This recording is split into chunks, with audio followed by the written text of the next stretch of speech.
Ito ang isa sa mga pagkain na pwedeng kainin sa taong may problema sa kolesterol at sa matataas na sugar. Simple lang po ito at mura pa. Pero paano nga ba niluto ang isang napakasarap na paksiw? Sa makikita ninyo, nilagay ko lang muna ang isda sa lutuan at niluto na wala munang panimpla. Hanggang ito ay matutuyo na. Bakit? Para mawala ang amoy langsa at para naman may ganang kumain tayo. Mabango kasi ito at masarap pa.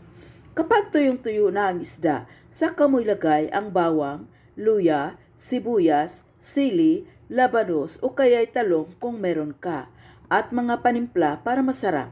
Lagyan mo rin ito ng olive oil kapag malapit ng maluto. Ang vinegar ay hindi po sobrang dami. Kalahati po ay vinegar, kalahati po ay tubig.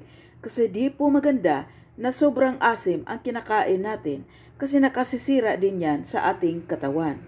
Kaya, konti-konti lang o kaya half-half lang muna. Kasunod nito ay ang pagpakulo sa ating Chinese cabbage. Slice muna natin, hugasan at dinalagyan ng tubig kasi may sarili yang tubig na kusang lalabas.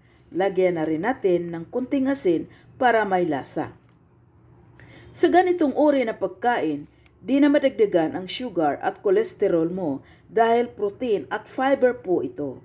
Ang protein ay magbibigay sa iyo ng lakas. Ang fiber naman ay maglinis ng ating katawan. Kung mag-focus lang po tayo sa low-carb foods, sigurado akong liliit ang tiyan nyo sa loob ng 2 linggo. Tandaan ninyo na mas mahal ang mga gamot at hospital. Ang ganitong paraan po ay makakatulong sa atin.